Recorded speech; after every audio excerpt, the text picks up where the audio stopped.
آمدن تو تشییع جنازه شرکت کردن، حاضر نیست کفشش باز بکنه بیاد نماز جنازه بخونه. بعدم یه دستمال هم رو چشمش داره گریه میکنه. خب بیا یه نمازی براش هدیه بده. نماز میت یعنی دعا، بیا یه دعا براش هدیه بده. 4 تکبیر داره. تکبیر سوم اللهم اغفر لحینا و میتنا و شاهدنا و غائبنا و صغیرنا و کبیرنا و ذکرنا اللهم اغفر. اون لازم داره. چی شده؟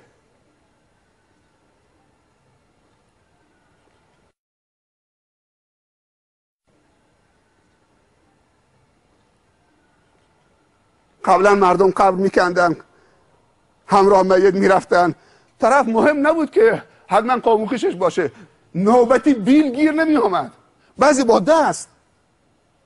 چون پیامبر صلی الله علیه و سلم فرموده اگر کسی همراهی بکنه برادر یا خواهرش، فرقی نمیکنه چه تو عروسی شادیش چه تو عزاش، همراهی بکنه برادر یا خواهر میتشو تو غسلش، کفنش، دفنش، نمازش، تشییعش شرکت بکنه، 2 تا قیراط ثواب داره.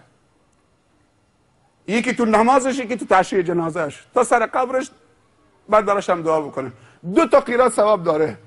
گفتن قیراط یعنی چه؟ گفت هر قیراطی مثل کوه احد. سبحان الله. هر قیراطی مثل کوه احد. کسی که در تشییع جنازه برادر شرکت بکنه، نماز هم روش بخونه، دعای خیر براش بکنه. تو میری خدمت اجتماعی بکنی به برادری، از اون طرف چه خدمتی به تو میشه؟ چقدر باید تلاش بکنی تا 2 قیراط ثواب جمع بکنی؟ ولی یک جا با یک نماز جنازه خوندن سر قبر رفتن، چقدر خانواده و طایفه ها و بازماندگان و دلداری دادی. بگردیم به هویتمون. یکی از هویت ها این که قدیما تا 50 سال پیش، حتی تو مناطق شما هم همین بوده، تا 50 سال پیش اعتقاد قدیمی ها، پدرها و مادرای ما بود که تازه دامادا و تازه عروسا مستجاب الدعا هستن. من تو عروسی دختر شیخ عبدالله هم گفتم اینو تو کوره، سفری که اول فروردین داشتم به گلدا، مجری برنامه 21 داماد با هم بود، عروسی جمعی بود، 3 فروردین بود فکر میکنم. بعد مجری برنامه آقای رنجبر گفت یه خاطره از گذشتگان تعریف کنم، از پدرها و مادرها، آبا و اجداد گله‌داریمون. مجری برنامه بود. گفتم حالا چه خاطری میخواد نقل بکنه؟ گفت خاطره اینه که آبا و اجداد ما نقل میکنن که قدیمی ها میگفتن اگر مشکلی داری تو زندگی که با هیچ چیزی حل نمیشه، فقط با یک چیز، اونم دعا، پس باید دنبال مستجاب الدعا بچرخید، برید پیش تازه داماد و تازه عروسی که مدت حجلش تمام نشده، هنوز تو حجله نشسته. اینا تازه دامادا و تازه عروسا مستجاب الدعا هستن. در حجلشون رو بزنید، من مشکلی دارم لاینحل، برام دعا بکنید تا خدا مشکلم حل بکنه. امروز کسی اعتماد به تازه داماد و تازه عروس داره؟ از آرایشگاه دارن میارنش، مثل یک عروسک درست کردن، گذاشتن اینجا وسط سرش، با بی‌حجابی ماشین هم داره بوق میزنه، 6 بعد نماز هم نخونده. عروس خانم تو آرایشگاه 2 روز رفته آرایشگاه، نماز عصر و مغرب و عشاش نخونده. دامادم که سکران مسته، نمیدونه نماز چیه، ارکسترش هم که مسته. بریم بگیم التماس دعای خیر داریم. ولی قدیم این نبود. قدیم این نبود. 50 سال پیش این نبود. کجا رسم بود که عروس بذارن رو مبل بالا چراغانی بکنن، مردا بیان دوربین فیلم برداری؟ باور میکنی که یه دوستی میگفت که عروسی فلانی تو سوئد میگفت نوارش دیدم، تو سوئد چه رقصی میکردن، چه فلان، و آمریکا داره میره، به سوئد داره میره، دست همه داره میفته به عنوان یه فیلم، به عنوان یه فیلم. مگر خیلی از فیلم ها از کشورهای دیگه نمیاد؟ بچه های ما دارن نگاه میکنن، مسلمان ها دارن نگاه میکنن. حالا چه جشن شادیشون باشه، چه جشن تولدشون باشه، چه جشن عروسیشون باشه، چه جشن هر چیزشون باشه. امروز دیگه خیلی کار راحت شده دیگه. این الان همین بلوتوث کردن واقعا جامعه رو بدبخت کرده. چه چیز دارن بلوتوث میکنن؟ عکس مسجد الحرام رو دارن، نماز قیام مسجد الحرام رو دارن بلوتوث میکنن. چه چیز دارن SMS میکنن؟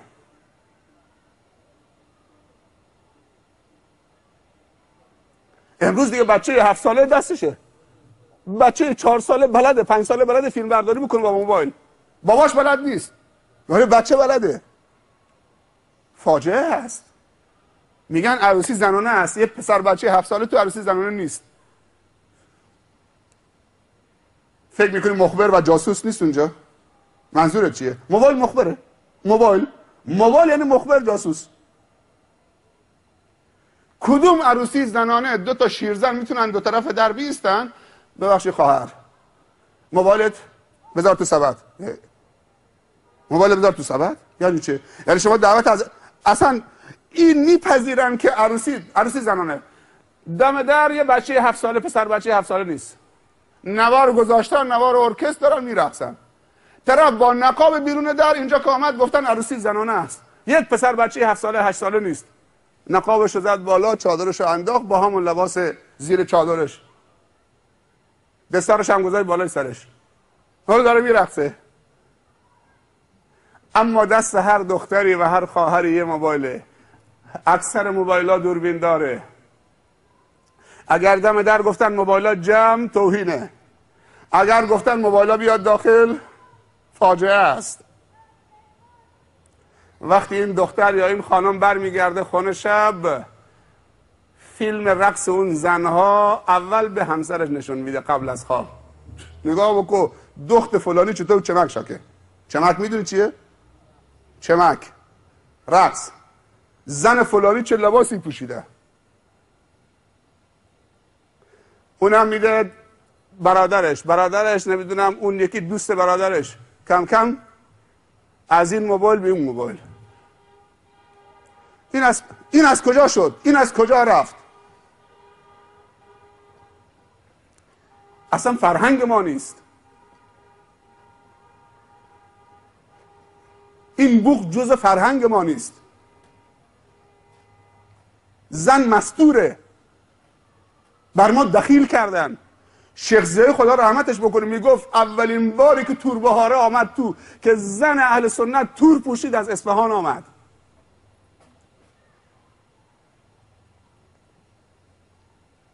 نیست تو فرهنگ ما، ولی امروز جزء کلاس دینی ما شده، جزء کلاس شده.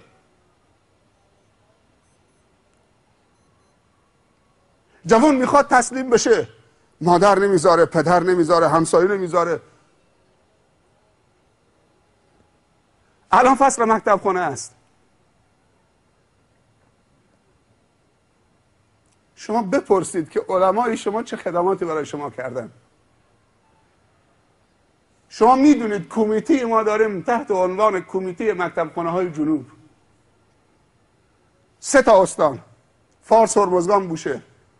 سال گذشته آمار بچه های دانش آموزایی که تو کلاس های مکتب خانه شرکت کردن 52250 نفر تقریبا بوده. آمار طلبه های ما 2500 نفر بوده، اونایی که آمدن مدارس دینی تو این 20 تا مدرسه. اما آمار دانش آموزایی که تو مکتب خانه ها شرکت کردن 52250 نفر بوده. مکتب خانه نیاز هست یا نیست؟ میدونید که اگر بگیم مکتب خانه مهم نیست، نیازی نیست، نباید حمایت بشه، مدارس دینی هست کافیه. 20 تا مدرسه دینی فقط 2500 تا پوشش داده. 50000 تا اضافی دارید. تازه این 50000 نفر کل دانش آموزان اهل سنت جنوب نیستن. من همین سفری داشتم به افتتاحیه مکتب خانه های منطقه شیبکو. آماری که اونجا دادن 15000 خورده آمار شیبکو بود، آمار کل بخش شیبکو. 4000 نفر دانش آموز ابتدایی، راهنمایی و دبیرستانی، 1660 نفر تو مکتب خانه سال گذشته شرکت کردن. از 15000 نفر، نه از 4000 نفر دانش آموز. یه فرهنگ غلطی که دوباره جا افتاده. مکتب خانه میگم برای بچه های کوچک فقط بس. مکتب خانه اگر بچم فرستادم ظرف 2 ماه قرآن ختم نکرد، این مله خاصیت نداره. دست بچهش میگیره 2000 تومن هم مچاله کرده، ای چوکم ختم بکن امسال و 2 ماهو. ختم یعنی چی؟ ختم یعنی چی؟ به جایی که بگه خوب یادش بدی، خوب بخونه، یک جز خوب با تجوید با فهم بخونه، میگه نباید ختم بکن. انتظار ختم نداشته باشید.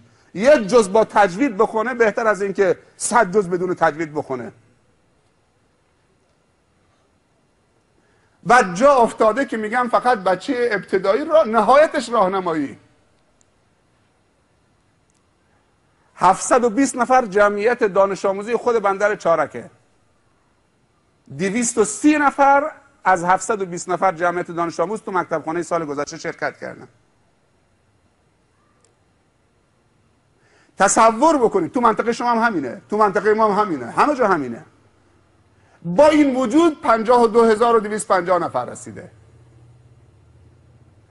اگر قرار باشه این 50000 نفر تقویت دینی نشن، عقیدتی نشن، احکام نشن، حدیث نفهمن، سیرت پیامبر نخونن، تجوید نخونن، قرآن نخونن تو مکتب خونه ها، آیا برای جامعه اهل سنت و خیرینشون ممکنه که تو هزینه 2500 نفر موندن تو مدارس دینی؟ اکثر مدارس دینی با مشکل کمبود اعتبار مواجهه.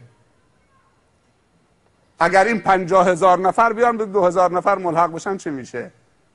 مکتب خونه خیلی اهمیت داره. برکات زیادی از مکتب خونه دیدیم. قبلا که مدارس دینی اینقدر فعال نبود، اگر پدر 40 ساله 50 ساله امروز غسلش، وضوش، طهارتش، دعای نمازهاش، اذکارش، نماز جنازه، اذکار صبح و پسین، اشعار محیا، اشعار بوستان، گلستان، مثنوی، همه اینا تو مکتبخانه های قدیم یادشون میدادن. مبدا و معاد میخوندن، همین کتاب اکثرا قدیم ها حفظن، در حد توانشون یاد مردم دادن. مکتبخانه خیلی اهمیت داره. من و تو آقای بهورم گفت یا باید بیایی که قرآن رو یاد بگیری اگه بلد نیستید، و اگر بلدی باید بیایی یاد بدید. بعضی پدرها میگن وقت نداریم، شاغلیم. شاغلید برای دنیات، شاغل برای آخرت هم باش.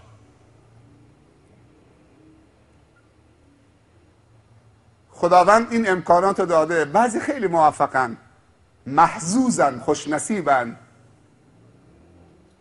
کسانی هستن که با امکاناتشون آمدن، نه خودشون و خانواده، جامعه رو متدین و عالم ساختن. و کسانی با امکانات بیشمارشون و بیحدشون برای متدین ساختن خودش و فرزندش هم کم آورده. میلیونه به بچهش معتاده، بچهش بی تقوا و بی دینه. 1 میلیونر دیگه هم داریم، کل روستا و منطقه و فلان و همه دانشگاه هزینه‌شون پرداخت میکنه. تو روستای خودش که سنگ تمام گذاشته، خیری تو یک روستای 5 میلیارد تومان هزینه کرده تو روستای خودش، تو همین منطقه لارستان 5 میلیارد تومان.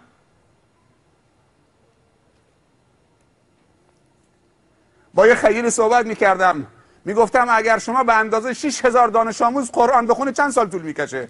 گفت عمرم تمام میشه. به اندازه 6000 نفر من قرآن بخونم که ثواب به اندازه 6000 نفر گیرم بیاد؟ گفتم هزینه 6000 دانش آموز که تو 2 ماه تابستان تیر و مرداد قرآن، جزوه تجوید، جزوه عقیده، جزوه سیرت، جزوه احکام، جزوه حدیث بخونن، هزینه 6000 نفرشون میشه 35 میلیون تومان.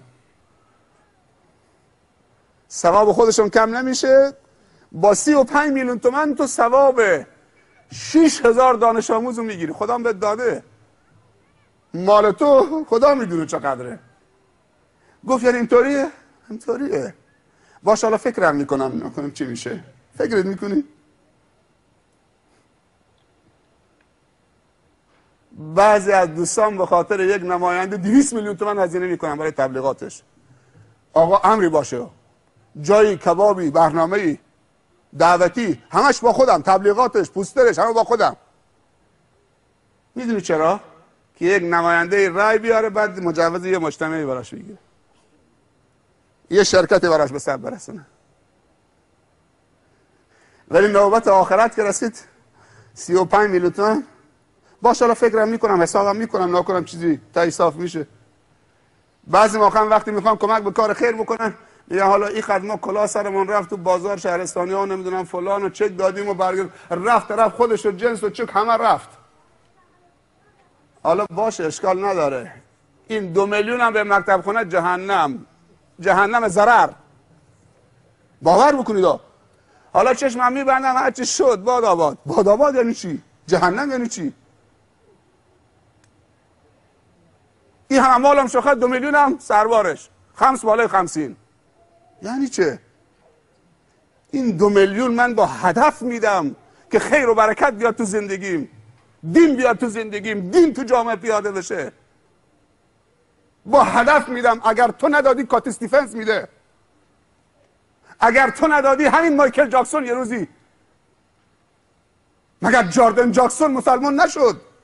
از کجا معلوم که همین مایکل جاکسون هم مسلمان بشه؟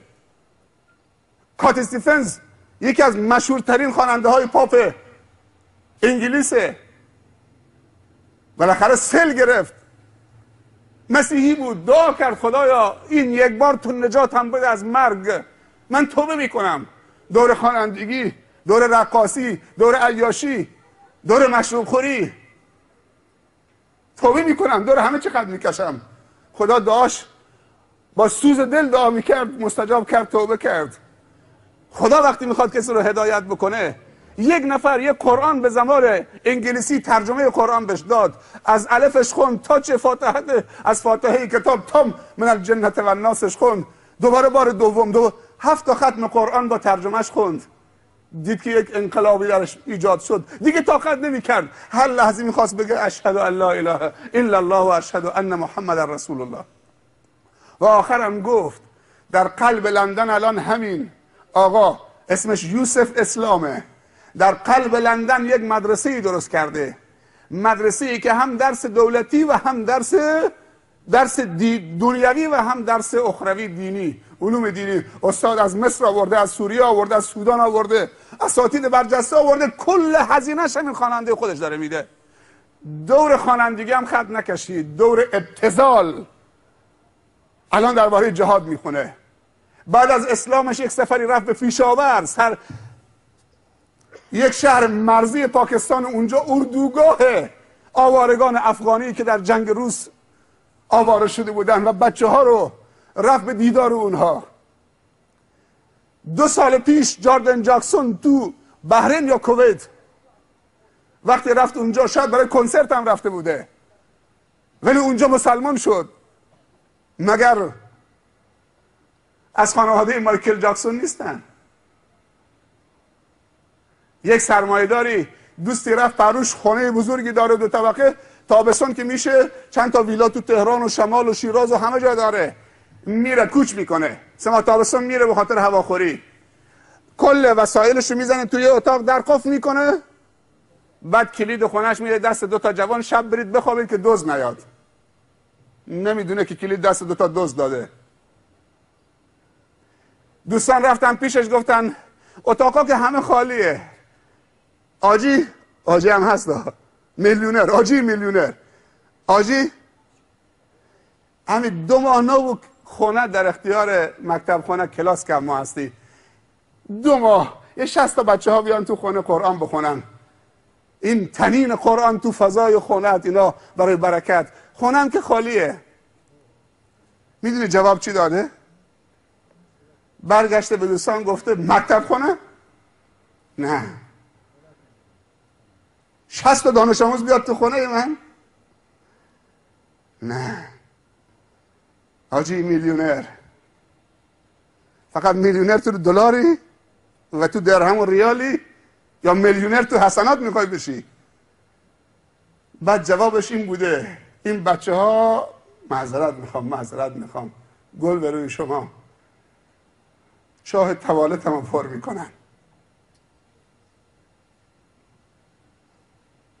60 نفر دانش آموز بیان تو خونه من برن دستشویی آب بریزن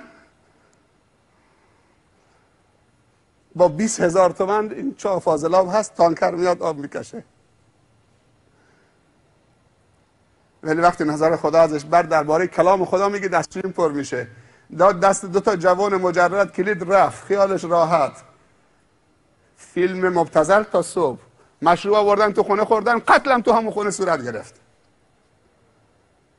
وقتی جواب نه به خوبی ها، به ارزش ها، به برکت ها، به خدا، به بندگان خوب خدا، برای برکت ساختن، با برکت ساختن خونت میدید، 2 جوان مجرد آوردید تو همون خانه، زنگ زدن به آجی بیا که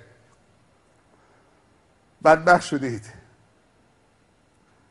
تاریخ خودشو تکرار میکنه، درس‌ها و عبرت‌های تاریخ هم خودشو تکرار میکنه.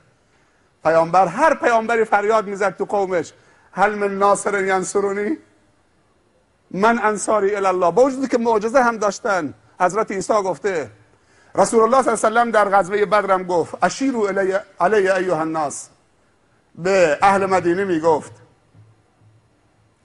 پس تلاش بکنیم این 2 ماه امسال با همت شما، من میدونم تو جمع شما خیرین هستن، هزینه بکنن. اول شهریه بچه هاتون پرداخت بکنید، اگر اضافه و مازاد دارید خدا بهتون داده، اون بچه های پا برهنه جاسک و سیریک و جاهای دیگه و تو همین مسیر کورستان روستاهایی هست، روستای مروارید، روستای نره، روستایی هستن باور که پا برهنه هستن، هزینه مکتب خانه ندارن، خونه هاشون که پر تو هم مسیری که میری بندر، نیازی نیست پول دست کسی بدید، خودت برو همونجا، هزینه علمشون، تقواشون، دیانتشون، قرآنشون پرداخت کن و دستی به سرشون بکش تا برکت بیاد تو زندگیت. 35 میلیون برای 6,000 نفر. انسان موفقیه. طرف بانک صادرات جایزه گذاشته، نفر 5,000 تومان از هم میگیره، سپرده ها بیان 100 تا پژو، نمیدونم سکه فلان، 5,000 تومان دستش گرفته که بره. چه کسی حاضره با 35 میلیون تومان 6,000 نفر رو حسابت قرآن بخونن، دیندار بشن؟ اون پا برهنه های بدبخت. تو این عروسی هایی که چند مدت پیش بوده، بعضی موقع افراد مؤمن متدین هم نماز خوندن آمدن تو عروسی، هی حالا وسط سخنرانی نگاه، امشب خوب بازی حساسی هست نمیدونم فلان، از تو عروسی، از تو جلسه رفتم بیرون که بریم جای تلویزیون. بعد میگم ملاها رو درازن. دراز چی بابا؟ اگر ساز و چوب بازی باشه تا صبح هم میشینن، ابروشون هم خم نمیشه، تو سر کله هم میذارن ها. الان ساعت 12:20 است، ولی من به همین قدر بسنده میکنم. العاقل بالاشاره. خداوند به همه جزای خیر بده. این عروسی هم بر صاحبانش و بانیانش مبارک باشه، برادرمون کوروش و همسر محترمشون و خانواده. بله انور بله انور. خب حالا دعای خیر کردیم برای کوروش، هم دعای خیر کردیم. کوروش داماد شده؟ کوروش دارن یا ندارن؟ داماد شده؟ ها دعای خیر کردیم، یه بار دیگه هم دامادش. از دهرمون دعای خیر در رفت دیگه، هر کسی با عرضه شو. یکی از دوستان میگفت که من میخوام ازدواج مجدد بکنم، اما النیه موجوده و الجرأه مفقوده. یعنی جرأت مفقوده، نیه موجوده.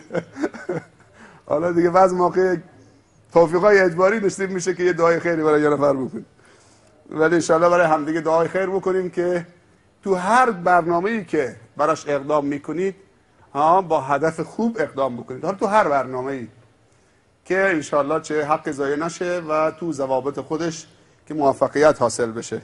از این که ما رو دعوت کردید به این برنامه خوبتون، خداوند بهتون جزای خیر بده و از حوصله و عشق و علاقه‌ای که مردم خوب این منطقه و خب امشب هم که تو کاریون هستیم، چند شب پیش هم تو عوض بودیم، از عشق و علاقه و محبتتون و مهمان نوازیتون هم تشکر میکنیم و همین اندازه که شما علماتون رو دوست دارید، علماتون هم چند برابر شما رو دوست دارن. یک نکته هم درباره علماتون بگم، شکر خدا بکنید که خداوند بعد از انقلاب 260 تا عالم و مدرسی که تو مدارس دینی برای شما درس میدن، برای بچه هاتون 260 تا الان عالم دارید. من با جرأت میتونم بگم که حالا بعضی تندترن، طبیعتشون تنده، بعضی نرمترن، بعضی حالا تو بحث سخنرانی هستن، بعضی در ارتباط با خیرین، بعضی تو بحث نویسندگی، بعضی تو بحث تدریس. هر کدومشون به یه نحوی این 260 نفر با جرأت تمام میتونم بگم که شکر خدا بکنید که یک نفرشون خائن توشون نیست. همشون شما رو دوست دارن، بچه‌هاتون رو دوست دارن، وگرنه آمار مکتب خونه ظرف 7-8 سال به 52,250 نفر نمیرسید. شکر خدا بکنید. یک کمی تجدید نظر بکنیم تو برخورد با علماتون، با همه محبتاتون بیشتر بچسبیم، بیشتر سبب دلگرمی بشیم. هرچی اونا بیشتر دلگرم بشن برای بچه های شما بیشتر کار میکنن. جزاكم الله خير. اللهم اجعل جمعنا هذا جمعا مرحوما واجعل تفرقنا من بعدها تفرقا معصوما.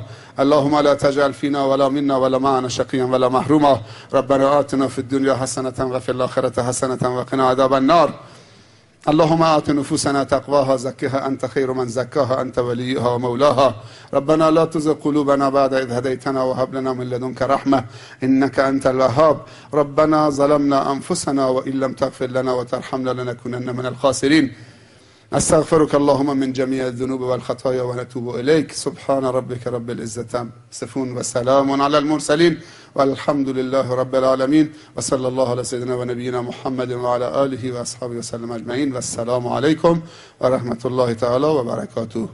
دست همدیگه رو بفشارید، همدیگه رو حلال بکنید، یه لبخند هم تو صورت همدیگه بزنید، یه صدقه بگیرید.